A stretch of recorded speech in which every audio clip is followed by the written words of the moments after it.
नेपाल सरकार शिक्षा विज्ञान तथा प्राविधिक मन्त्रालय पाठ्यक्रम विकास केन्द्र तपाईले चाहिँ अब तपाईले यहाँबाट म तपाईलाई सिकाउने छु आज चाहिँ कसरी हामीले डाउनलोड गर्न सकिन्छ है डाउनलोड गर्न कसरी गरिन्छ हामीले तपाईले चाहिँ पाठ्यक्रमहरु तपाईको विषयहरु तपाईको स्कुलतिर तपाईको चाहिँ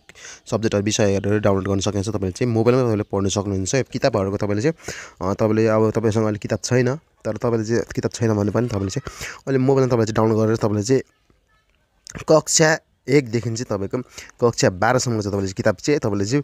डाउनलोड गरेर चाहिँ तपाईले चाहिँ पीडीएफ फाइलमा चाहिँ तपाईले चाहिँ मोबाइलबाट पनि तपाईले पढ्न सक्नुहुनेछ।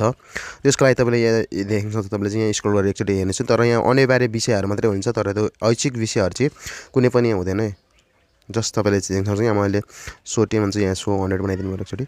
जस्ट तपाईले यहाँ सुरुमा देख्न सक्नुहुन्छ मेरो अंग्रेजी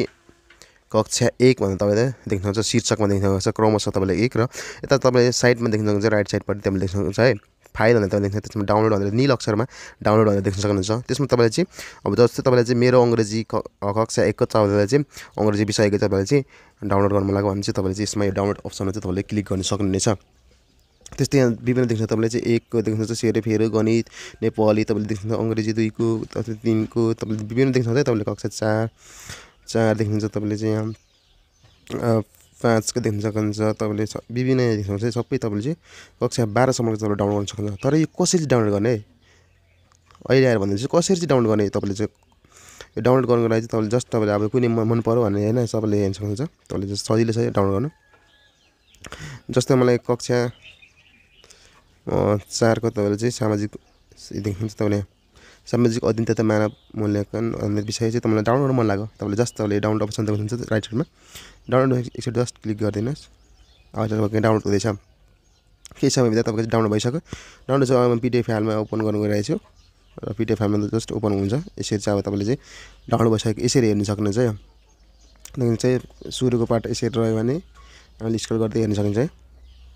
तपाईले चाहिँ यहाँ हेर्न सक्नुहुन्छ है प्रथम संस्करण भन्छ 2079 भन्ने चाहिँ तपाईले यहाँ देख्न सक्नुहुन्छ विषयहरु यसरी तपाईले चाहिँ हेर्न सक्नुहुन्छ है अब च्याप्टर सुरु हुन लाग्यो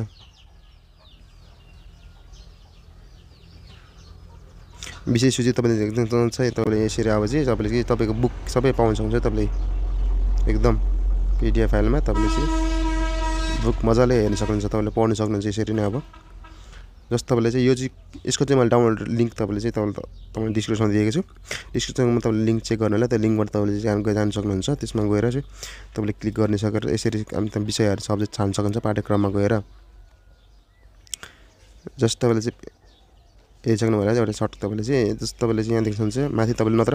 तपाईले यस्तो गर्दा सर्च गर्दा हुन्छ moecdc.gov.np गरेर तपाईले चाहिँ सर्च गर्दा हुन्छ तपाईले इंग्लिशमा लाउनु छ नेपालीमा लाउनु मिल्छ तपाईले यहाँ त्यसपछि तपाईले छान्नु पाठ्यक्रम छान्नु पर्ने हुन्छ यसरी तपाईले डाउनलोड गर्न सक्नुहुन्छ। भिडियो कस्तो लाग्यो सर जानकारी कस्तो लाग्यो भिडियो मन पर्यो लाइक कमेन्ट शेयर सब्स्क्राइब गर्नु नबिर्सनु भन्दै आजको भिडियो छ हस्त जय नेपाल।